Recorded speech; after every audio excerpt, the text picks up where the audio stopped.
It's you talk, baby. You Talk family, what go on? This your boy D. I wanted to come on and tell you guys. It's you talk, baby. You Talk family, what go on? This your boy D. I wanted to come on and tell you guys thank you to everyone, my whole entire You Talk family that's been supporting me since I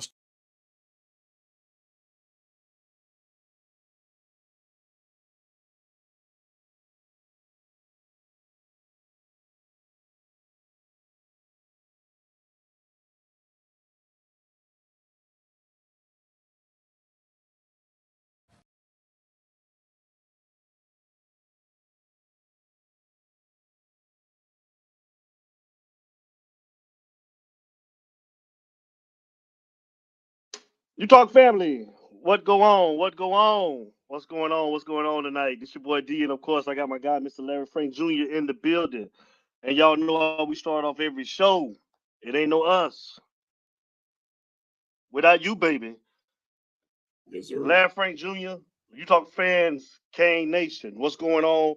I'm on the road. Y'all know how this reception is in these hotels. We're gonna try to make it through the night. And I'm gonna let my guy, man, Mr. Larry Frank Jr., kind of moderate because I don't know how I sound. We was doing sound check and I was sounding pretty bad. So I don't know how I am right now, Larry Frank. I'm gonna hand it over to you. And then you guys tell me how I sound in the chat, and I'll be chiming in somewhere in the in between. Larry Frank, you got me? I got you, man. I got you. Yeah, from my first glance right now, man, you're sounding pretty decent, pretty decent. I thank everybody. What's up? What's up, Mama Dearest? How you doing? I think we're so used to you in the home studio being so crystal clear and everything, but nah, you were coming in pretty good. But I got you. I got you. I got you. Like JB said, that's the bootleg version. Yeah, yeah. But nah, man, it's another Friday night here on U Talk. Doing what we do, getting closer to the season. June comes in tomorrow, and I believe we are now less than 100 days from the start of the season. 100 days from the kickoff against the Florida Gators down in Gainesville in the swamp. Shouts out to the chat, man. I see South Coast Kane in the building. I see Cuban Kane in the building. Joseph Bernard, Mama Dearest, Derek Alford in the building, Mr. Cannon in the building. The U Talk family is definitely here representing as always. We thank you. We appreciate you. Thank you for coming along. Thank you for coming aboard. As the thumbnail said, the topic of the show tonight is, and I mean, we've been doing it all season, all in the off season. You've got NIL, you've got transfer portal, you've got a workable schedule. I mean, hey, the recruitment, the roster seems to have been put together. Now they got to get the depth chart together as they go into the fall. Question is, the topic for the show tonight, will Miami get over the hump with all of this stuff they didn't put together? That's the question. That's the question that we're posing to you, the U Talk family. So we want you, to come into the chat. Put your answers into the chat. Put your thoughts into the chat. The phone lines are going to open up real soon. And when the phone lines open up, start calling and letting us know, man. I think I'll just go ahead on and start giving my brief feelings on it. On paper, it seems like they should get over the hump. But all these years, man, and all of these near misses with these teams and coaching and everything, we've been heartbroken so many times. I'm just gonna let common sense overrule everything, man. I'm waiting and see how everything goes. Honestly, as I've said before, I don't feel that the roster that they're gonna have, they got enough depth. I don't see that. I do think some improvement will be there, but I don't see overall this team being, the major surprise like some of these other shows are trying to say that they're going to be. NIL, transfer portal, and all of that stuff. Game's about to change. What's up, Chris Kane? What's happening? RQ305 says 10 to 11 wins or Mario has to be on the hot seat. I agree. B-Mac, what's up, Derek Alford? What's happening? We're getting ready for you. B-Mac, the only way we win a championship is Mario becomes a CEO and not a bleeping manager. I totally agree with that. B-Mac, Nevin still hate S. And tell Buddy if he wants to take his, you know what, to Missouri, get the hell on. Yes, I saw that earlier, that Simeon Barrow, the transfer who Miami figured they had locked in, all of a sudden now he's entertaining going to Missouri. So my, how things changed with that. And as far as that other reference to Nevin, I'm pretty sure most of you saw the Momentum podcast interview with Nevin Shapiro. I know a lot of people are not happy about that. But Nevin Shapiro basically on that podcast was talking about how, the NIL as it is today is pretty much what he was doing, back in his time. Shouts out to you, Chris Kane. Appreciate you. Eric Myrick, thank you for the support, brother. As always, thank you for that dono, man. We appreciate you, my brother. Chris Kane, no excuses. RQ305 says, I see talent on paper. I need to see it on the field. I totally 100% agree. But I want to switch gears real quick. One thing that got announced this week, I don't know how many people saw it. It was reported that the NCAA is reportedly in the future going to go ahead and allow the schools to pay the players directly. And I think that's something that's going to hurt Miami. Why is it going to hurt Miami? Because now some of these top-notch transfers that you're getting on paper, you're able to get them with NIL money. But now if you got your big dog schools, they're going to have the money to pay them and keep and holding on to them. I think that's going to cause a problem for getting some of these players from these other schools. So I saw that came out this week. But as is always, man, y'all got the number. Phone lines are going to get opened up. Chime in. Go ahead on D, throw the number up on the screen so we can get these phone lines open and get them going. And there it is right there, 404-981-3997. We want to hear from y'all, man. It's the People Show. And, hey, we gave our thoughts. I gave my thoughts. I know how Devin feels. Devin basically feels the same way I do. We talked about it. So call us up, man, and let us know what's happening, man. I want to hear from y'all and see what y'all got to say. We got a caller. Hey, go ahead and introduce him, Larry Frank. You know who it is, the first caller of the night. I know I'm lagging. Oh, man. The first caller of the night, man. And real quick, shouts out. I see another dono from Mama English. Thank you, Mother dear. We appreciate the support. It's the one and the only. The guy that, hey, man, he's not just a friend of the show, but this brother's family to the show. Uh-oh. I think we lost him. Uh-oh. Call back. You know that was going to be Mr. Magic's. All right. So a friend of the show and family, the one and the only, Mr. Magic. What's up, Mr. Magic? Uh-oh. Man, this internet, man, they keep kicking him off, man. Yeah, they the keep internet kicking him off, bro. Great. So yeah. And I'm in the Embassy Suites, man. I ain't never seen it this bad before, bro. This is crazy. Man, I'm sorry, you guys. Apologies to everybody, man. Apologies it's all to good. you guys. It's all good. Try again, Mr. Magic. See if you can do something. Man. See if you could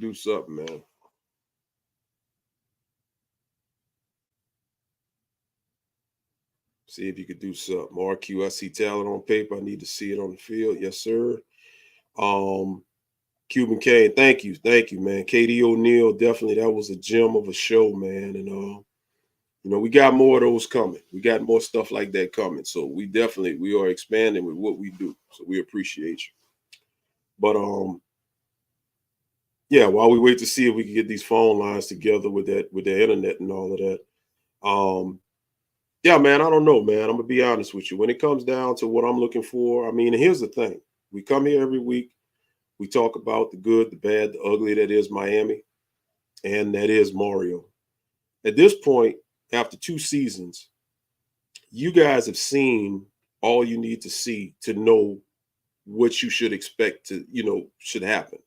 In other words, what I'm saying is, what Mario needs to do as a coach. And you also know where this team needs to get better, the execution that needs to get better. This is known. So if this stuff doesn't happen, I don't think that it's going to be real easy for him to kind of sweep the stuff under the rug and fool as many people.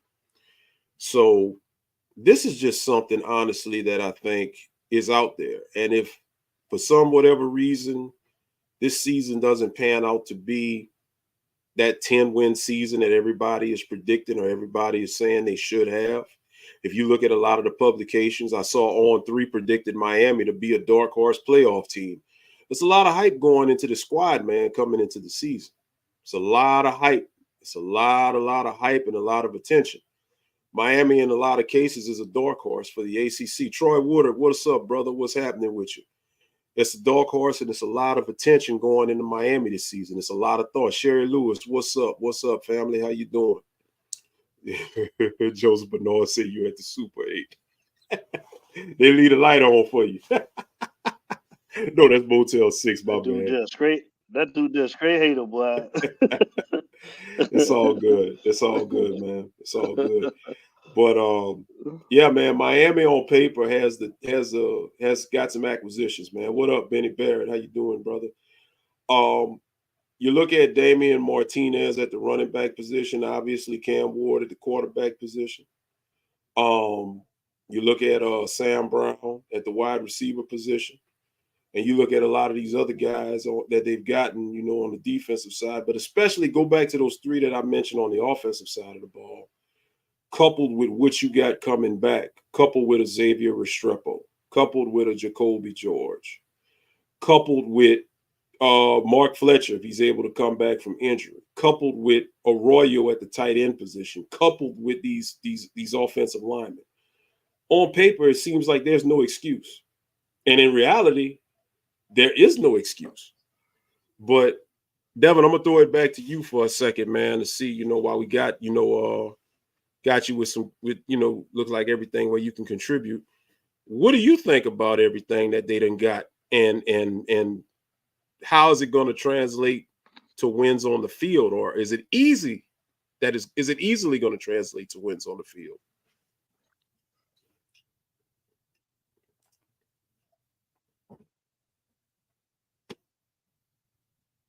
Uh-oh.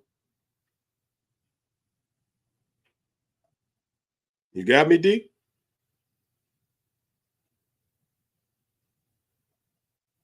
Yeah, I think D's still having those doggone issues with their internet and stuff. I don't know if he caught me. So y'all put it in the chat. I don't know if you guys can hear me. If you can hear Larry Frank, like I said, you there? Go ahead. I am traveling, everybody, and I am so sorry about these technical difficulties that we are experiencing tonight. I'm almost at a point now where I don't even want to do any shows. Uh-oh. He dropped. Well, we'll wait for him to come back and try to get things right. I'm going to check out some of these comments we got right here. RQ305, our current AD. I'm looking at Joseph Bernard's comment. Our current AD knows what a championship coach looks like. If Mario fails, do you think he brings Dabo to the U? No, I don't think he will, RQ305. The reason why I don't think he will bring Dabo to the U is because, one, Miami is doing this thing in the transfer portal and NIL. And Dabo is a guy that doesn't want to do it. That's one of the reasons. But first and foremost, obviously, the contract that Mario has. Mario has this 9-10 year deal or whatever, and he's only in year 3. So I don't see at all. You know, not in the short term. Now down the line, honestly, if you think about it, RQ305, if indeed Mario makes it to say like year 7, year 8, and maybe is bought out, you're talking about 4 more years. Would you want a Dabo Swinney 4 years from now, when clearly it looks like Dabo Swinney as a coach in his own right is on a decline? Because Clemson, let's just be real, Clemson hasn't been the Clemson of old that we've known, you know, since they've won the national championship. So yeah, man, I don't think Dabo is an option to answer that question. BMAC put earlier consistency, discipline, and development. That's got to happen. That's got to happen. That's something that has not happened in a while. Has not happened in a while. So we just got to see what happens. The season opener against Florida is a very big statement game. And it's a game that's going to really, I think, set the tone for the whole season. And not just with the win or the loss if it happens, but the manner in which they win and the manner in which they lose. If they can go down into the swamp and thrash Florida and bash them by 25, 30 points, I think it sets the tone for this team moving forward to really show something, because that's a statement. But at the same time, if they go down there and they eke out a win with all this talent that they supposedly have, I think that sets the tone for a lot of near misses and close losses and close victories across the season. Another typical year of Canes football where Mario is going to get out coached. On the flip side, if they lose a close game to Florida, that kind of goes with them if they win one. It's going to be one of those years. But if they go down to the swamp and get blown out, it's going to be one heck of a long season. One heck of a long season. So I'm ready. I'm ready for August 31st. I'm ready for this season opener against Florida. And I'm just ready to see what this team is going to do. I want to see how these new players adjust. I want to see how the coaching staff does. There's just a whole lot that I want to see. For those of you just joining us, D is on remote, so he's having some internet issues. So things are kind of not running as smooth as they normally do because the hotel Wi-Fi that he's at, obviously, if you've ever been at a hotel, the Wi-Fi is not good. So we're kind of getting through this thing as best as we could. So I'm trying to hold it down as best as I can until D can kind of get things together and get back. So just bear with us. Just bear with us. Looking at some of the comments here. Nassau Jones, what's up, brother? What's good, D and LJF? There's no if, but when they go to the swamp and win big. Well, Nassau, I hope you're right, my brother. I hope you're right. I hope they can do just that. Go Breezy, what's up, homeboy? What's happening with you? Canes Raw, what's up with you, man? What's going on?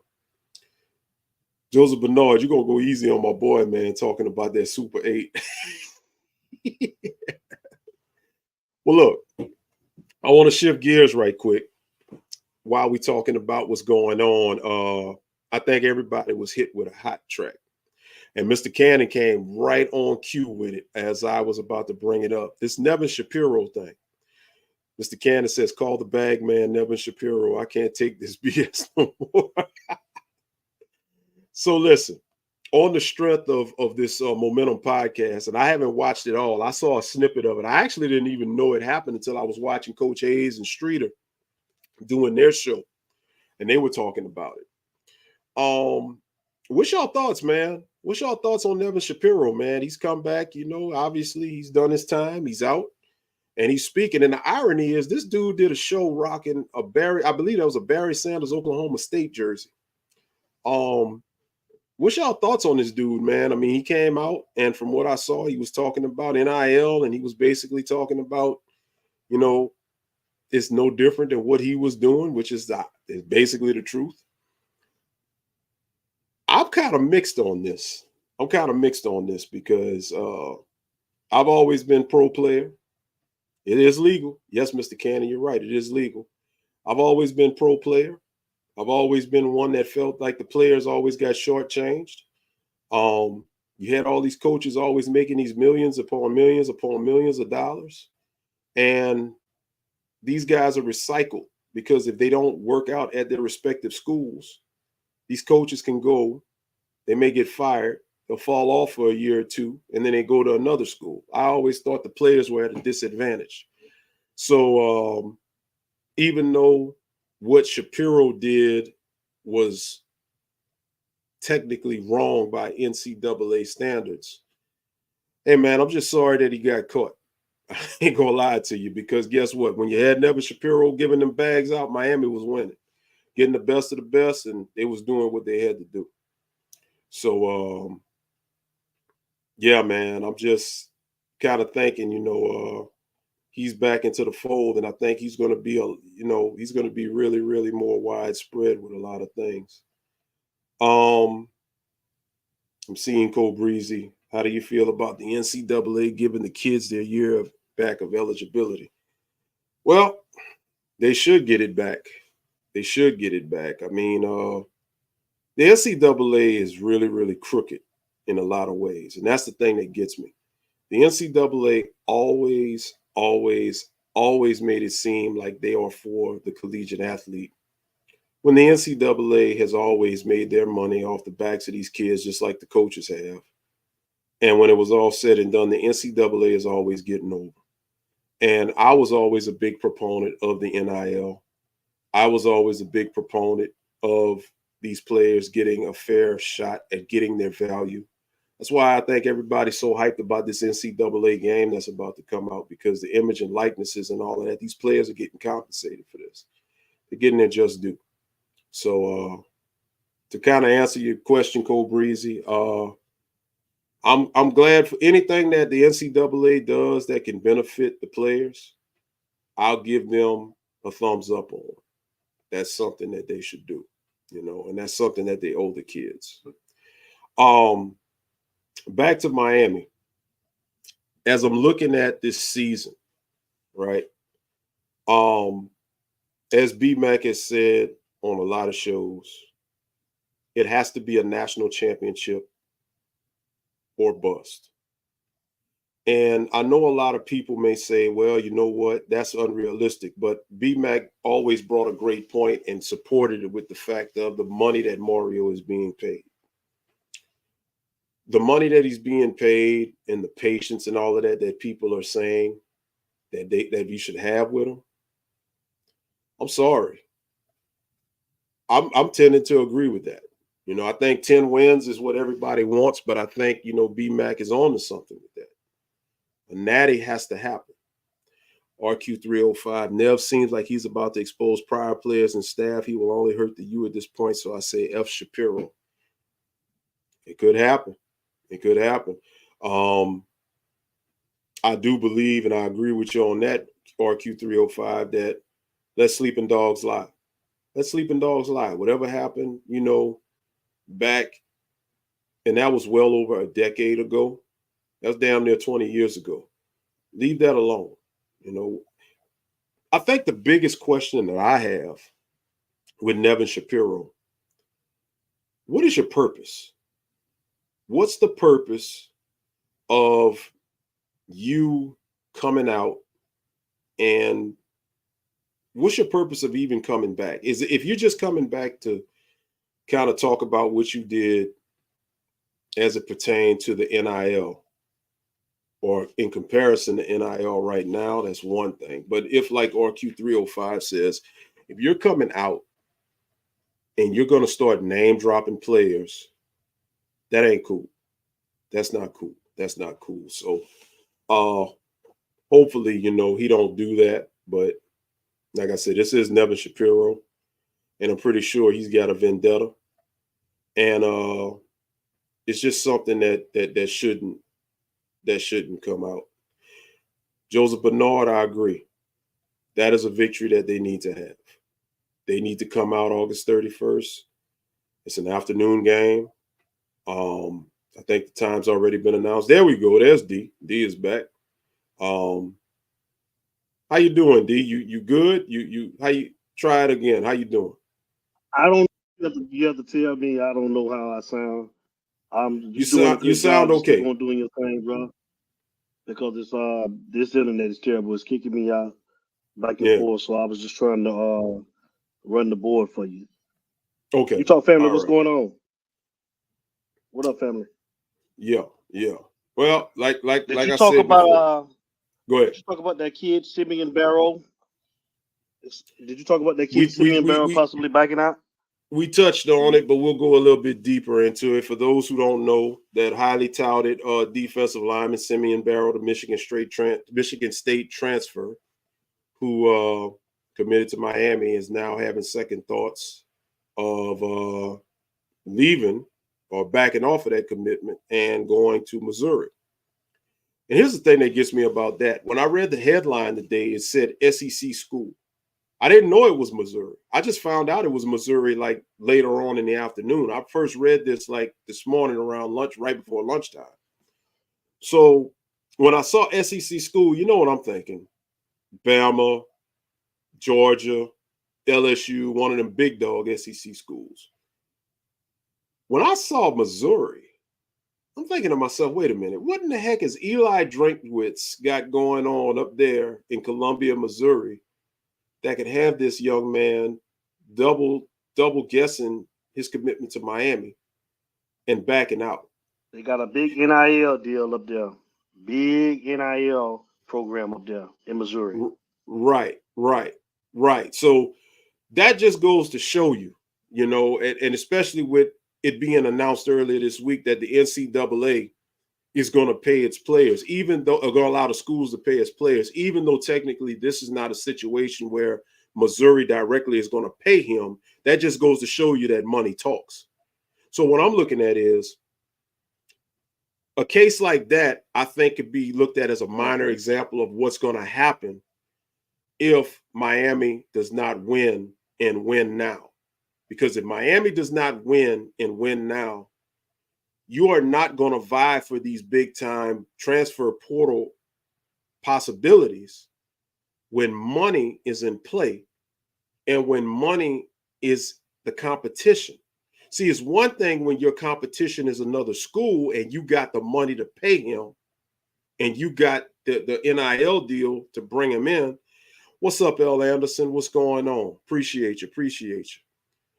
It's one thing when you're competing against a school, but you got money to back you because you got more money. Oh, he went there. But what happens? What happens when you got to go up against a school that's got the revenue that's going to pay? And here's the thing. I know what people are going to say. People are going to say, well, Miami got the money. Miami, they gave Cam Ward $1 million. Okay, that's all fine and dandy. Mm-hmm. But that's one player. If you got 5 to 6 players, these other schools that got the revenue, they are going to be able to pay $1 million or more to each of them. I don't see Miami paying and trying to match that offer. Paying, if you got, say, a player from Alabama or Ohio State,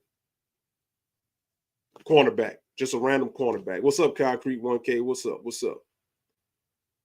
If they're going to pay $1.2 million, they got that booster money and all of that stuff.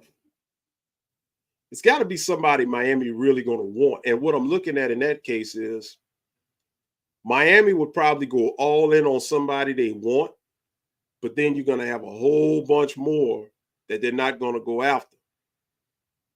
And you're going to miss out. So that's something to really be keeping your eyes out on to see how that's going to turn out. Real quick, with we don't have the commercial break, but I'm gonna go ahead on and plug it.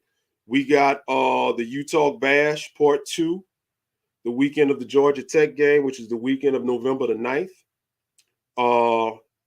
Get your tickets, man. Get your tickets. Make plans to be there. We're gonna have some real nice stuff going on. We're gonna have a nice little party, food, drinks. Going to get some alumni up in there. If you was at the one we did 2 years ago, it's going to be an extension of that and even better. So definitely be a part of that. We want to see you in Atlanta. We want you to really come on through and hang with us, man, me and D. And I mean, some of the chat, you see them, they're going to be there. And tell your people to tell their people, man, to be in that building, be in that thing. Also, Winning at the Game of Life. We got these shows we're doing. We're going to keep on doing these Winning at the Game of Life shows. We got the business shows. Real soon, we're going to start doing a topic show. We're going to start doing, it's another branch of U-Talk. It's going to be a topic show. We're going to discuss different topics within the culture. It could be anything. And while I'm thinking about it, D, if you could put the email up, U-Talk Sports Show, if you can, put that email up when you get a chance. It's the People's Show. So with it being the People's Show, send any topics that you may want to talk about or you want to have a panel discuss. Send those topics to utalksportsshow@gmail.com. I mean, we're going to talk relationships. We might talk, I don't know, politics. We'll talk racism. We could talk whatever. We'll talk it. There it is right there. So you hit us up with that. We want your feedback, man. We're trying to grow this movement. And, like I say, we're doing all we can do with that. Also, we got our fellowship group, our men's fellowship group. So all the brothers and all of that, if you're interested into being a part of that, also email the official email of U-Talk, man, and we'll get you involved with that.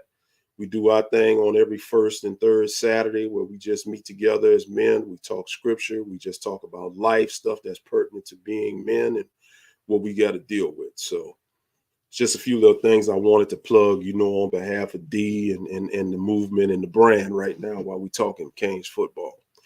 But I said I wasn't going to do this, Devin. I said I wasn't going to do this, but you know what? I think I got to do it. I think I'm going to go ahead and give my official record prediction. I know I said I wouldn't put no prediction on the records, but man, oh man. I think I got to do it, man. I got to do it. As you see right there, tickets will be on sale in 2 weeks, so be on the lookout for that. The advertisements will be out. I'm going to make it official, man, and we're going to have a receipt when I say this. Miami's going 8-4. I'm going to give them 8-4, and I'm going to give them another loss in the bowl game because they're probably going to draw somebody that's pretty decent. And like I said, y'all know how I feel. Mario, I don't trust his coaching ability. So I'm going 8-4. 8-4 with a bowl game loss. So I see us going 8-5 with all of this talent that has been acquired. So that's what I'm thinking about. But yeah, man, this season is going to be one that you need to see a lot of progress. Cuban Kane, I see what you're saying. Oh, we lost D again. I see Healthy Vibe Lifestyles predicts 9 wins. Cuban Kane got 12-0. Kane's raw. Diddy done snatch our boy. Oh, man, stop. Go easy. Yes, as Sherry Lewis said, please hit the like, share, subscribe, and notification button to show support and be able to rock with us, man, because we love doing what we do, and we love being a part of this with y'all. It's kind of rough and rocky tonight because D isn't in the studio at home.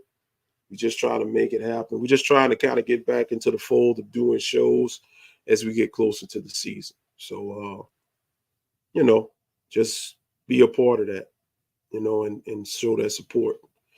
But overall, man, I'm going to just be honest with you. Cam Ward, I'm hoping he can do something. We'll see. We'll see. Cuban Kane says, LFJ, what is the purpose of getting these portal players?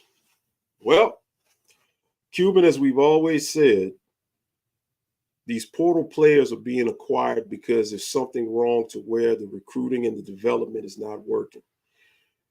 What gets me the most about Mario, and I ain't gonna just say Mario, but as the transfer portal has gotten hot as it benefited Miami, I guess you could say, notice how a lot of smoke was made and a lot of smoke and mirrors kind of covered the fact that, people got hyped off of portal players, but it kind of masked the fact that something just wasn't happening with the recruited guys.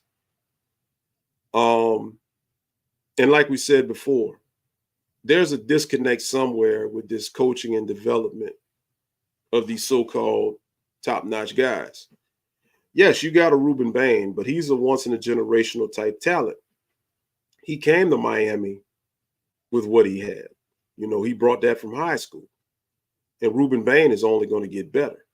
Mark Fletcher is a doggone good running back, but he brought that talent out of high school. My thing is, for all of these other guys that you're recruiting, you're not getting the maximum potential out of them, I don't think. And you doggone sure ain't coaching them up and developing them to take their talents to another level. A lot of them you're not. So I think, you know, the transfer portal is just basically being used to mask what you can't do naturally. Now, I get it. I understand that college football has changed.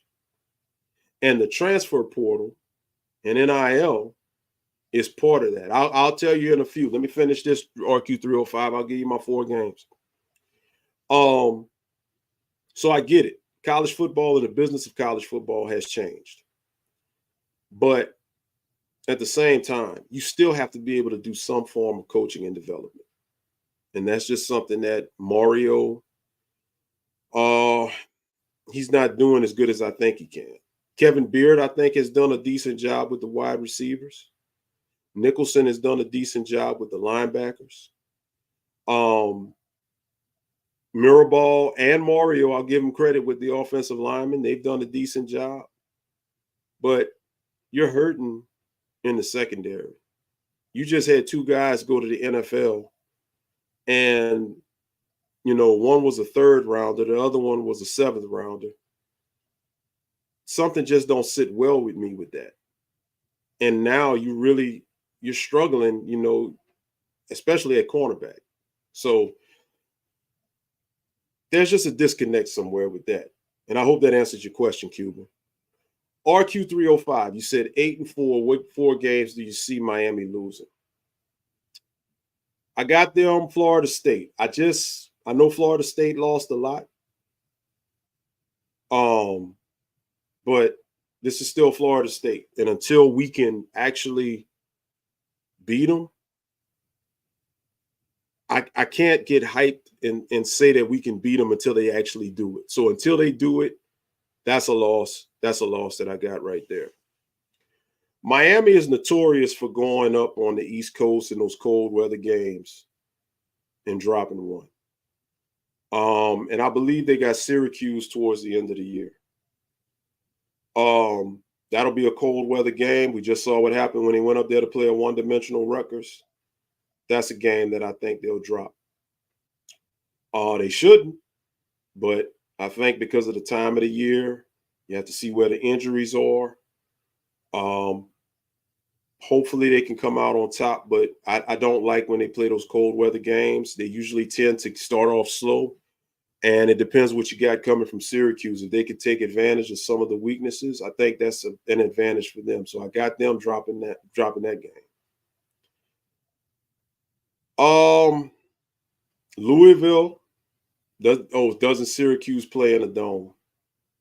Yeah, they do. They do. Well, you know what? I may have to stand corrected on that. I forgot about that. That goes to show how much I pay attention to Syracuse. I just looked at the fact that they were up there on the East Coast and it was a cold weather game. So I may have to take that back. So I'm going to take that back from 8-4 to 9-3. My apologies. I'll give them Syracuse because it's in a dome. But it's still a road game, so it won't be easy. But because it won't be in the element, I'll put that in Miami's favor. So for right now, I got 1 loss, Florida State. I got 2 losses with Louisville. The third one I got Cal. I got Cal because 1 is coming after a bye week, and it's a cross-country game. And on top of that, they got to travel, 3 time zones to the west? So those are the 3 that I got. Those are the 3 losses that I got. Hopefully I'm wrong. And like I always say, if I'm wrong, I will happily eat crow and come up here and tell you I'm wrong. But Mario got to show me something. And a couple of games you got to watch. Obviously, that first one against Florida is one you're going to have to watch. I don't think they'll lose it, but it's one that I think they can if they let it get away from them. Watch that game. South Florida, I know a lot of people like South Florida ain't got nothing, but at the same time, South Florida, they held Alabama. I know it was a rainy game last year. They held Alabama close. And you know, those types of games, you know, hey, they lost to Middle Tennessee a couple of years ago. So I don't think they'll lose, but I just, they better not take them lightly either.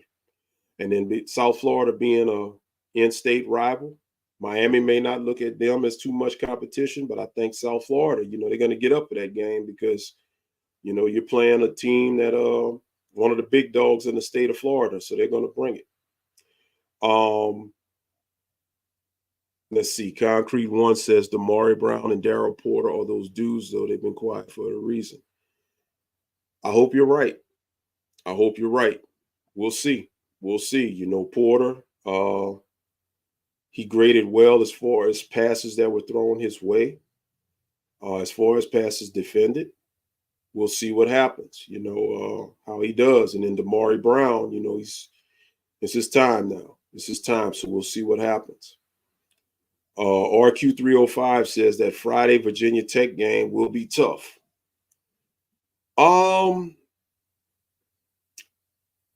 kind of on the fence with that, RQ305, because I see what you're saying. And yes, you know, but it depends how much improved is Virginia Tech.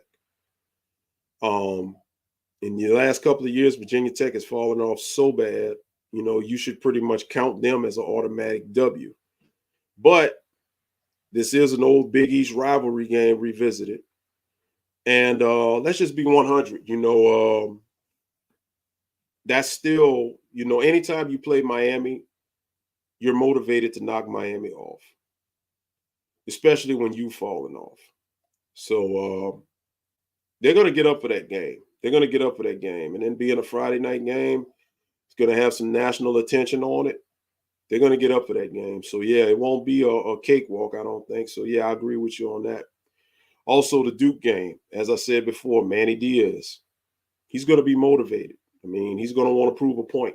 He's going to, especially if Miami has come out the gate and Miami's not looking as dominant as they look like they should be on paper. And if he gets an opportunity, that's going to be rough. That's going to be rough. I think that's part of that 4-game stretch with Louisville and Florida State and somebody else is in there. It was 4 tough games. I'm going to have to look at the schedule. So I don't like the placement of that game because they got 4 tough games in a row. Miami starts off with Florida, and then they got a couple of money games and all of that.